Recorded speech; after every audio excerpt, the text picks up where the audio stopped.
Pre-calculus lesson 15 and 16. This is all about our midterm preparation. Our midterm is coming up, and this is on October 8, 6 p.m. As usual, like our quiz 1 and quiz 2, we will follow similar kind of pattern. Okay, so October 8, 6 p.m. it will start, and midterm will be from chapter 1 and chapter 2. Okay. These are the topics from chapter 1 that we covered, and from chapter 2, these are the topics that we covered. But we will go in detail, like question wise, we will go so that you understand like what are the things that we need to take care at this point.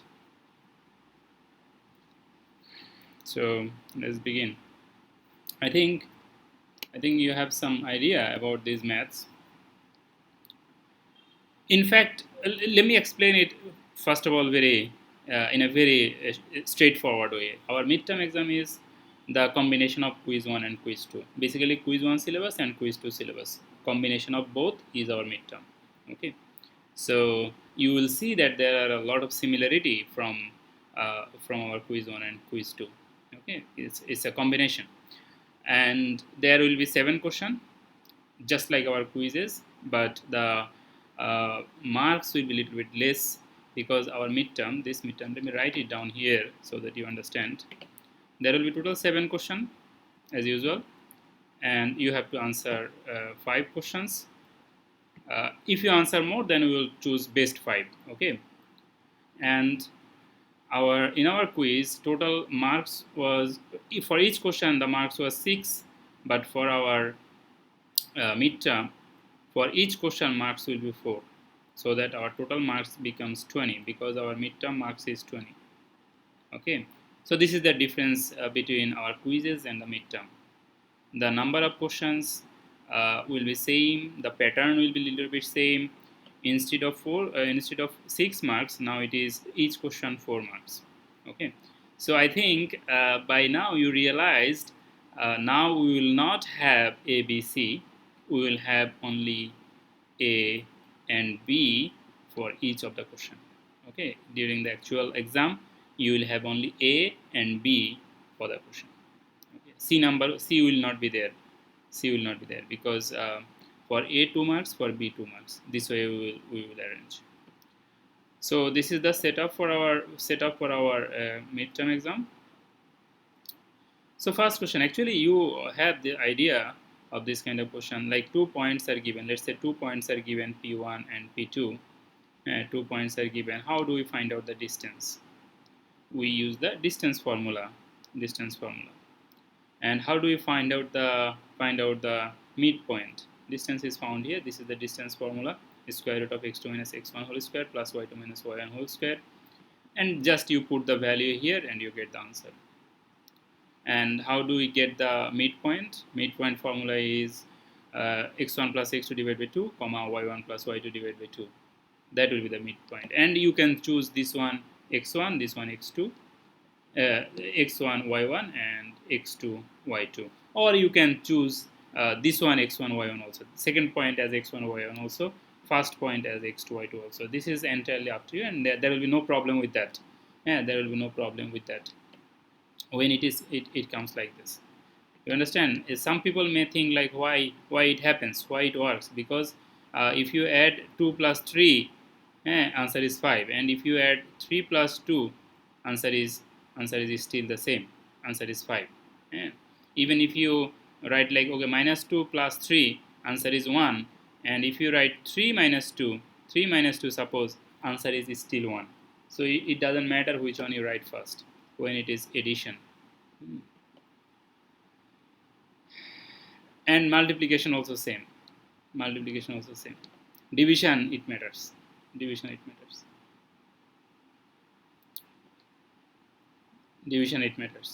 So we have this.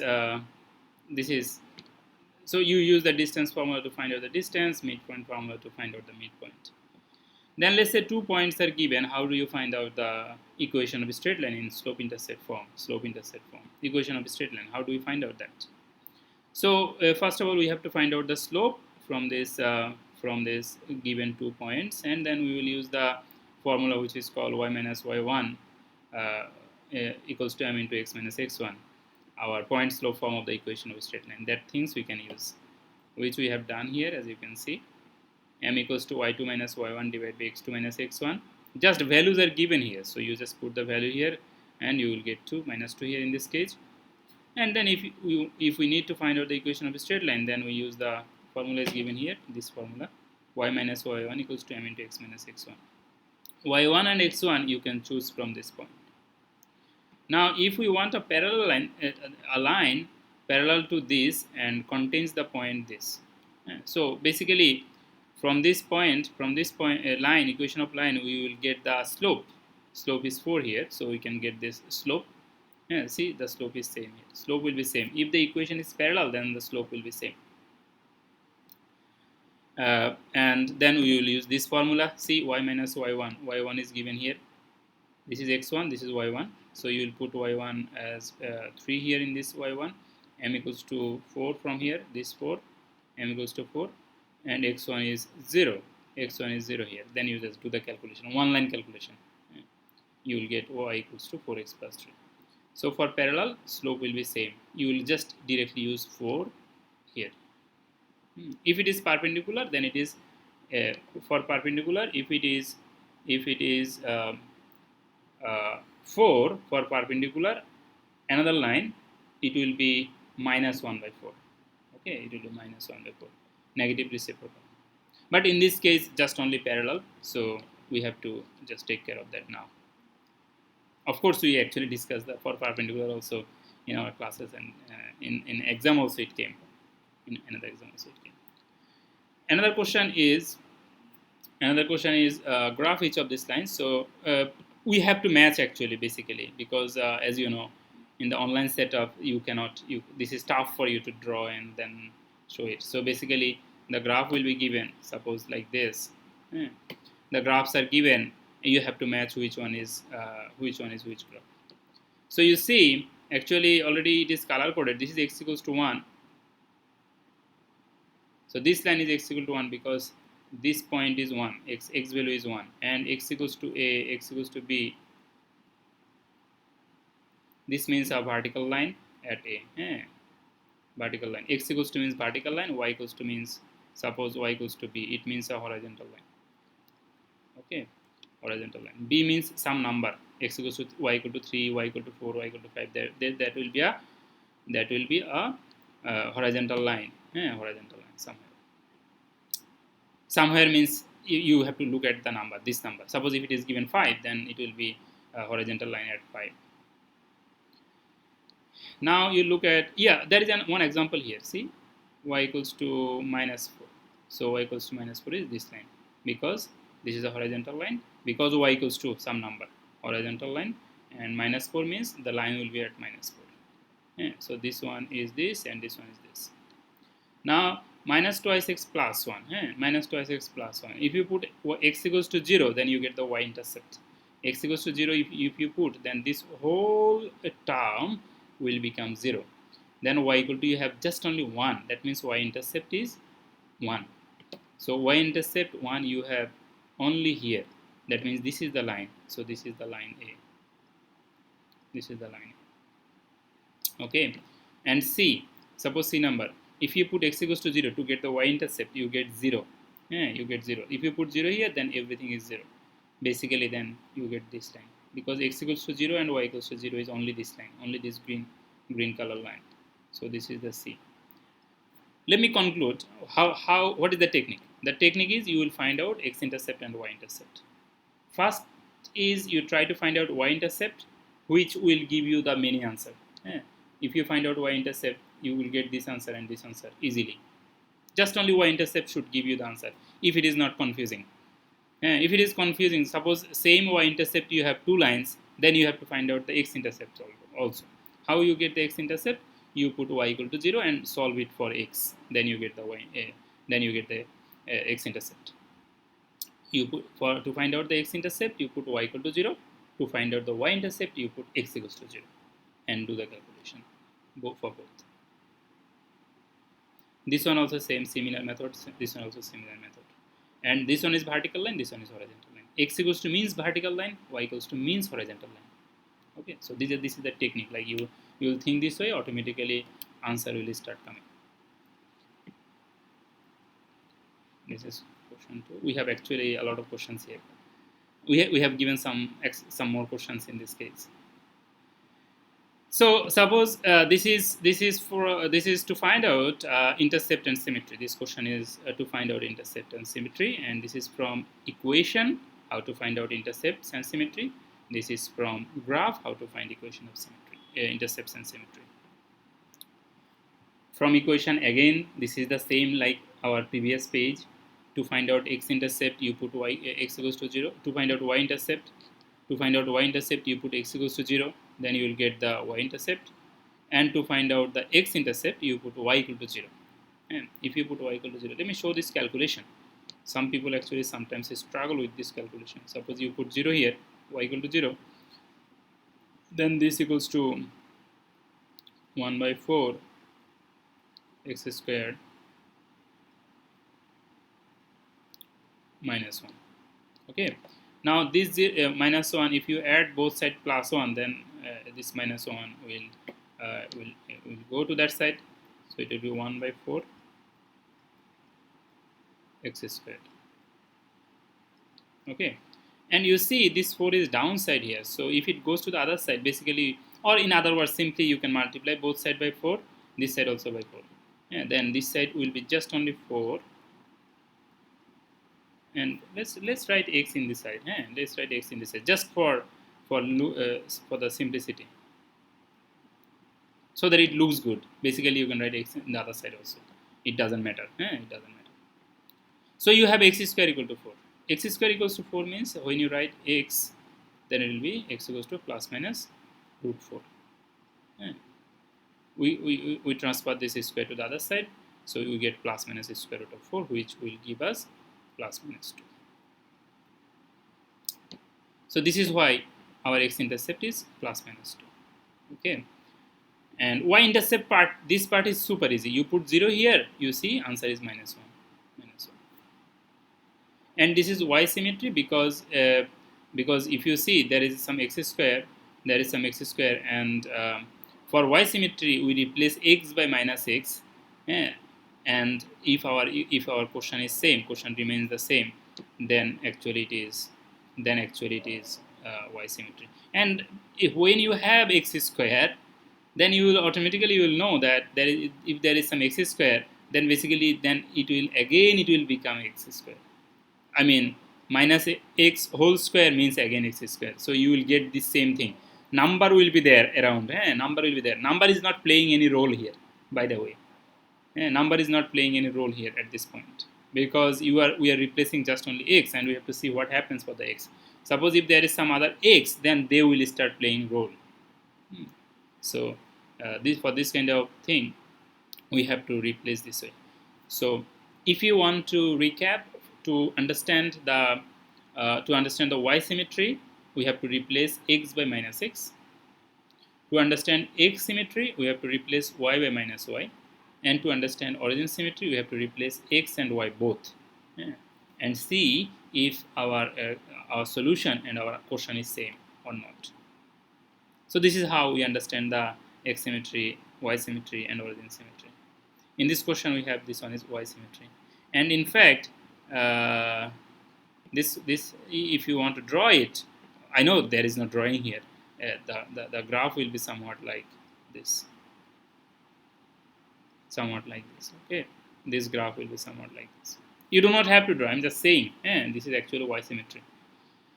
Suppose some students, if in no way they understand what is going on, then if they are very fast, then they can quickly draw the graph. Then actually they will get this graph, and when they get the graph, they can actually decide about it very quickly. Sometimes it is helpful for them. Find the intercept and symmetry from this graph below. So you can see x-intercept is minus pi by 2. So here minus pi by 2 and then plus pi by 2. See, it is pi divided by 2. So we have written it this way at this point. Because some students actually also said that, sir, we do not have pi symbol in our keyboard. So what can we do? So you can write pi, pi. Okay, so that's it. and then y-intercept is +1. As you can see, this is the y-intercept. Y-intercept is +1. That's why y-intercept we have to write y below. This is 1, this is 1, this is 2. So +1 is the y-intercept. And you can see this is y-axis symmetry here. This side and that side, if you fold, they will combine, and this is y-axis symmetry.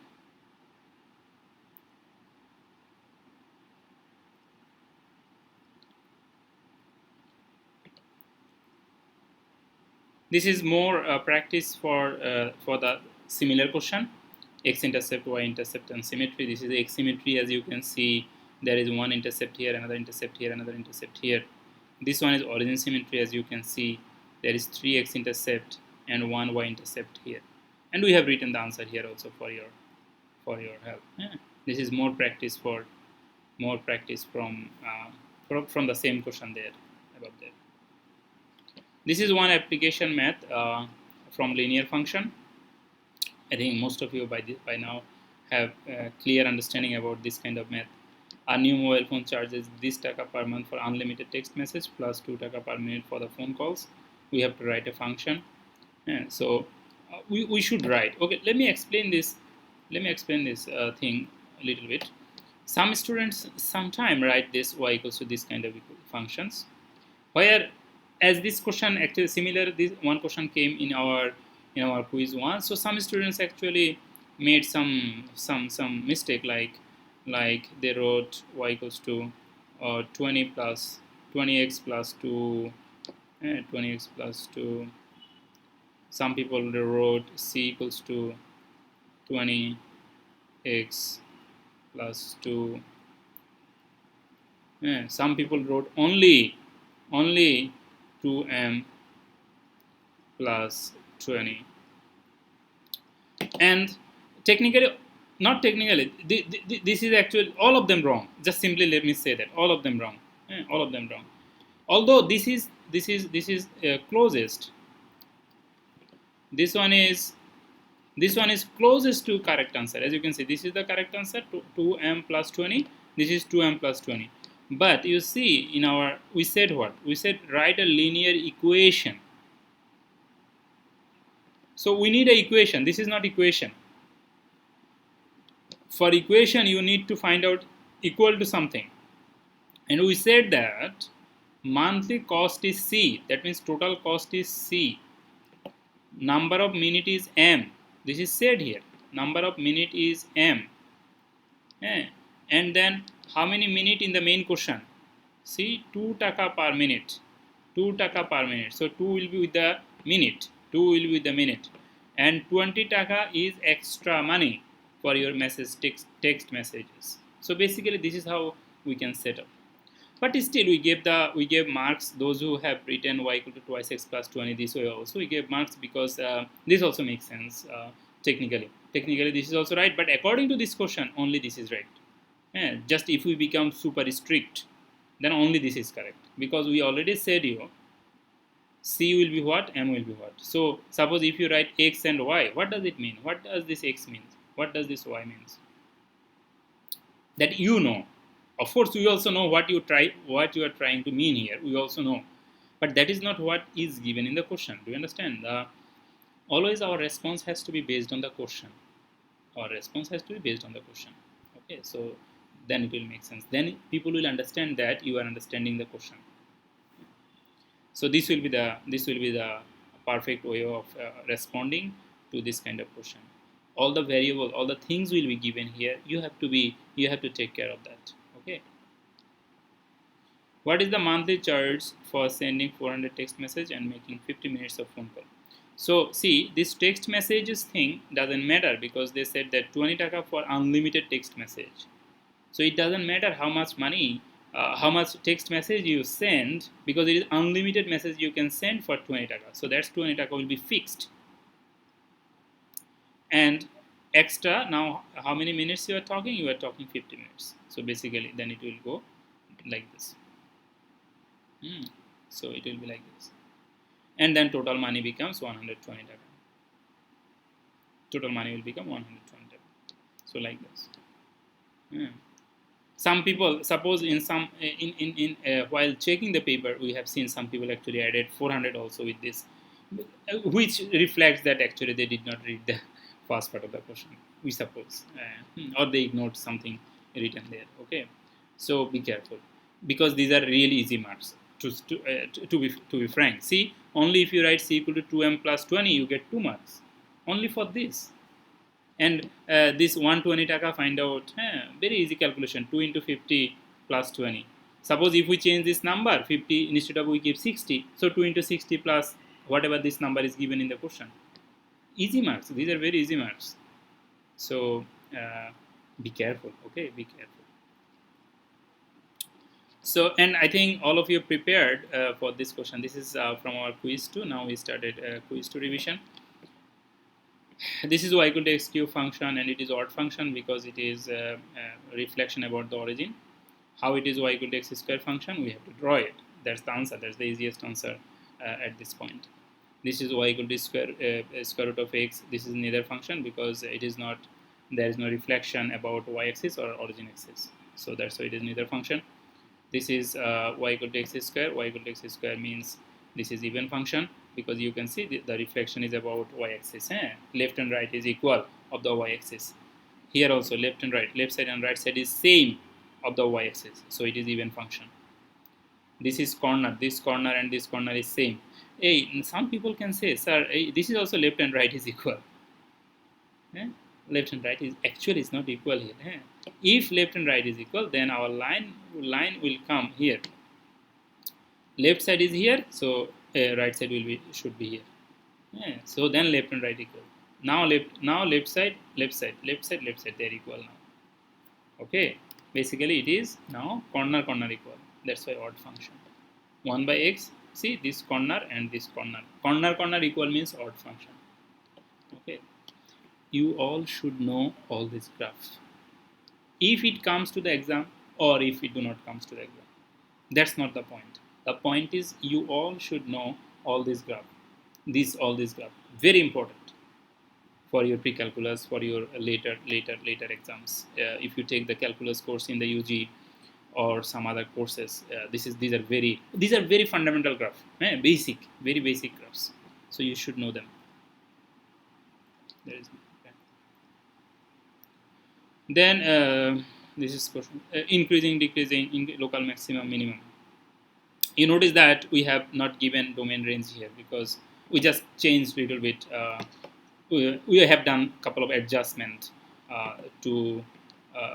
for our to stop repetition, here and there. So increasing is where, decreasing is where. Increasing is, see, you have to come from left side to right side. You have to come from left side to right side. Then you see the graph is actually there is a place here where students will get misconception. Tempting wrong answer is, see, there is arrow sign here, arrow sign like this, there is arrow sign like this. So students may think, oh, the graph is going down. Yes, the graph is going down, but when you come from left side to right side, you see you hit which point first? Here. Then graph is going up actually from here. If you keep going from this side to that side, let me draw a line, vertical line, then you will understand it. Some people sometimes make mistake here, so let me show them that.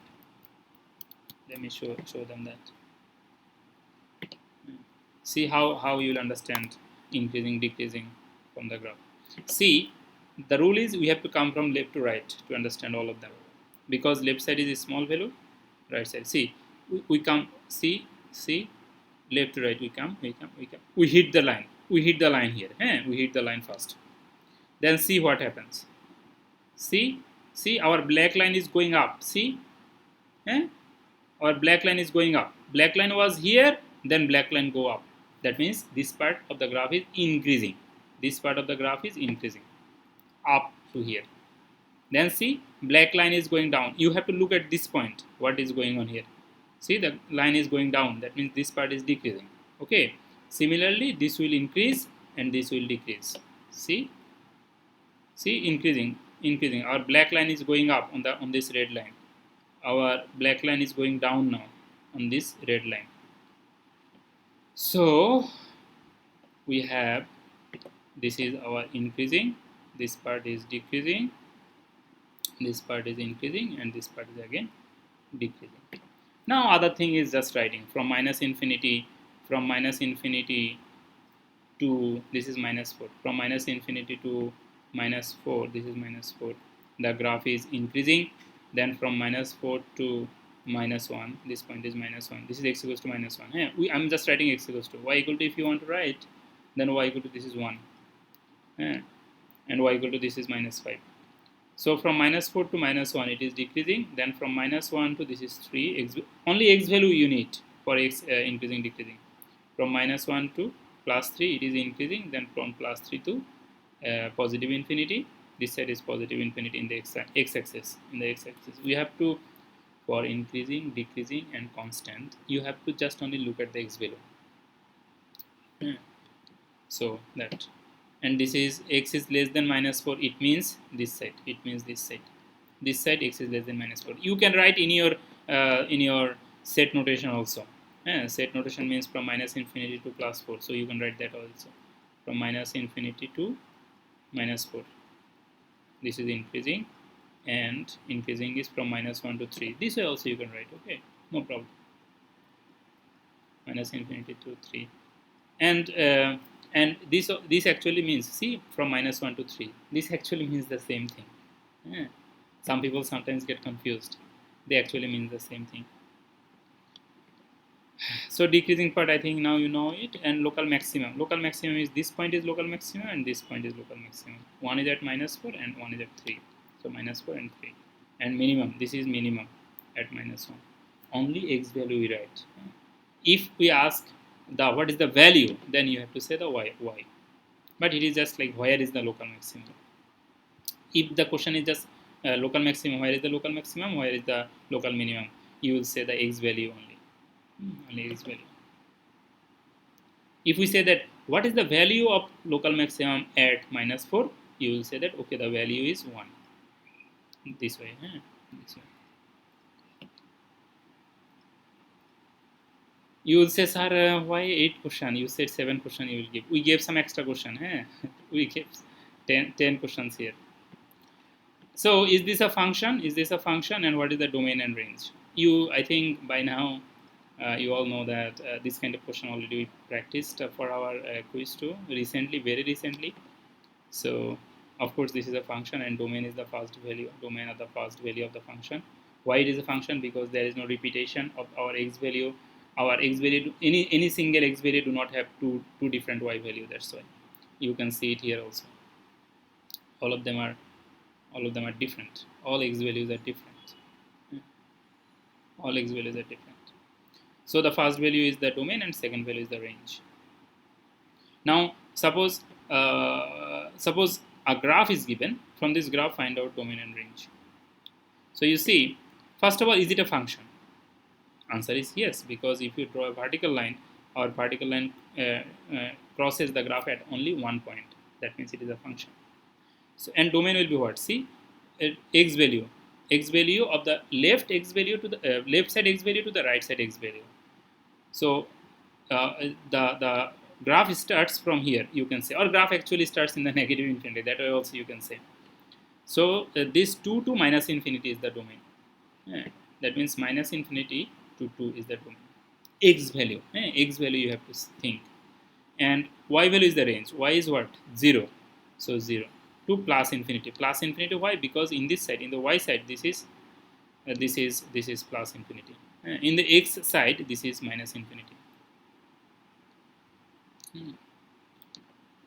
I think you all know that. In the y side, this is y-axis, then plus infinity that side, minus infinity this side. In the x-axis, this is the plus infinity. In the other side, this is minus infinity. This point is not plus infinity, by the way. If you go forever, then we call it the plus infinity at last. Which is where we do not know. This is funny. Always when infinity comes, this is always funny like that. So our domain is from this 2 to minus infinity. Range is from 0 to plus infinity. Okay, from 2 to minus infinity, from 0 to plus infinity.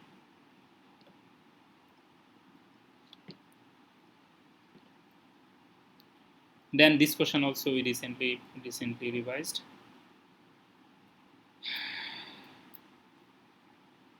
Gravity on Jupiter. Okay, Jupiter is a planet on our solar system, like our Earth. Earth is also a planet in this solar system. So Jupiter is also a planet in the solar system. But Jupiter is not like Earth. It means the Jupiter is not habitable for human or for life. So in this question, this whole thing is given. We have to find out if x equals to 1.2, what is the answer? So we put x 1.2 here. Answer will come this. 1.2 you put here, then do the calculation in the calculator. 1.2, suppose 1.2 x square, that means 1.2 whole square. So 1.2 whole square means 1.44, then into 13 means 18.72. Then 20 minus that answer is 1.28. See, 1.28, automatically it comes. Then if you put 0 here, what is the value of h of x on the ground? What is the value? What is the value of h of x on the ground?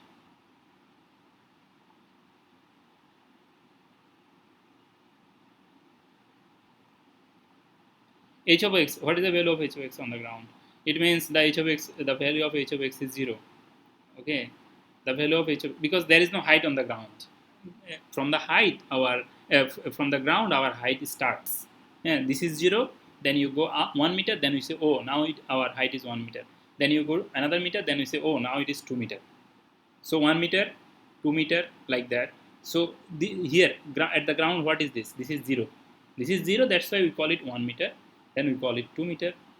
Because this is the 0. That means ground is the 0. Ground is the 0. Then 1 meter, then 2 meter, then 3 meter, then 4 meter, like that. So we have to put here 0. Then the calculation is easy. Already it is shown here. 20 goes to other side. It becomes minus. Then minus cancel out. 13 will come to the downside here. Then you take the square root, positive square root, which gives us the 1.24 positive value. And this is the second, because x is second. That means answer is 1.24 seconds. We added one new question here, number of rooms. A function is given n of r equals to this. N represent housing units and r have rooms. R is the rooms. And r value will be, the value of r will be from 2 to 9. The value according to this question. This is given in the question. You do not have to do anything with these numbers or anything at this point. This is the question. And this is from the book. I think this question is 94 number. That Jupiter question is 95 number. So 94, 95, 96. Yeah, Jupiter question is 96 number. Jupiter question is 96 number. It's from the same sections, same chapter, same sections, we should say. So the first question, a number is identify the dependent and independent variable. So what is? I'm sure many of you knows that which one is dependent and independent variable here. Of course, this r is the independent variable, because r is the value of r we always put from ourselves, and then we do the calculation, then we get the value of n. That means n is the dependent variable. We have written the answer here. N is the dependent variable and r is the independent variable. R is independent variable.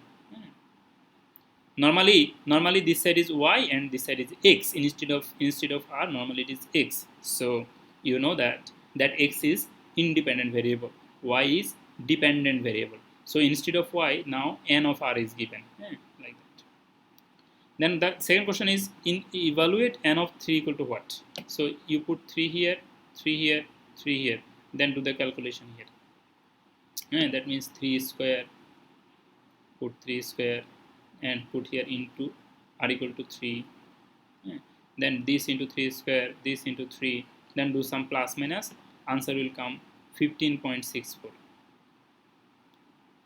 This will come if you put this value here and do the calculation in the calculator. Answer will come 15.64. Then million comes from where? They have written these all values are in million. Everything is in million here. So million will come from there. And then there is a question, provide a verbal explanation of the meaning of n of 3. Yeah. So n of 3 means what? N of this, instead of r, we are putting 3. And r is where? R is what? R is the room. R is the rooms. That means n of 3 means there are 3 rooms. N of 3 means 3 rooms, and total n of 3 will give us how many houses you have in that city, in that location, in that locality, how many houses you have uh, uh, which has 3 rooms in their houses. Like total, say this house has 3 rooms, but that house has 4 rooms, but this house has 3 rooms. So two house we have now here which has 3 rooms, like this in the whole locality. Suppose in full Chittagong, suppose there are a lot of apartment, they have two rooms only. Some apartment they have 3 rooms, some apartment they have 4 rooms. Yeah. So how many, suppose this function is trying to calculate how many house we have in the whole city, or how many apartment we have in this whole city which has only 3 rooms in their apartment. So this question is like that. This question is like that. This question is like that. Oh my god. Okay, that's the syllabus came popped up. So let's recap this math once again. This is our question. First question is identify the dependent and independent variable. So our R is this R is independent and n is dependent variable. Second question is evaluate n of 3. That means we have to put 3 for R. How do we understand? Because you see n of 3 means in place of R, now we have to put 3. You put it here, do the calculation, then answer will come something like this. In this case, suppose if I change the number, if we say, okay, n of 4 equal to what? That means you have to put 4 here. Okay, so you have to put 4 here. That means how many houses you have in that city that have 4 rooms. In that at that case, that will be the answer. That will be the situation. That will be the situation. So anyway, we have written the verbal explanation also there, where 15.6 million house that had 3 rooms. This means that n of 3 means that, because we have the answer 15.6 per million house. 15.6 per million house they have in that city, which the houses which has like 3 rooms in each of them, like that. This function, now you can say, sir, how we know all these things? Actually, the whole thing is done by this function. Some modeling is done, so this function is doing all that work. This function is doing automatically all that work. And we are trying to like put some value, plug in some value, and what answer it comes, what answer solution it gives. We are trying to see that. Yeah, that's the last question. That's the last question. And for more practice, you can practice this kind of thing, or this kind of thing. These are the things from the page number, library of function from page this, or this kind of maths you can practice for the. These are actually you will understand automatically. These are for quiz 1 practice. Also, we have a little bit adapted also for our midterm. This is for quiz this is from our quiz 2 practice, but there was 2 more box here which is not here now, because we do not have that question in the slide. In other words, we adopted for our midterm, and these are the things which is required at this point. Let's put it this way. Okay, and thank you all. Thank you very much. Best of luck for your midterm. Okay, bye everyone.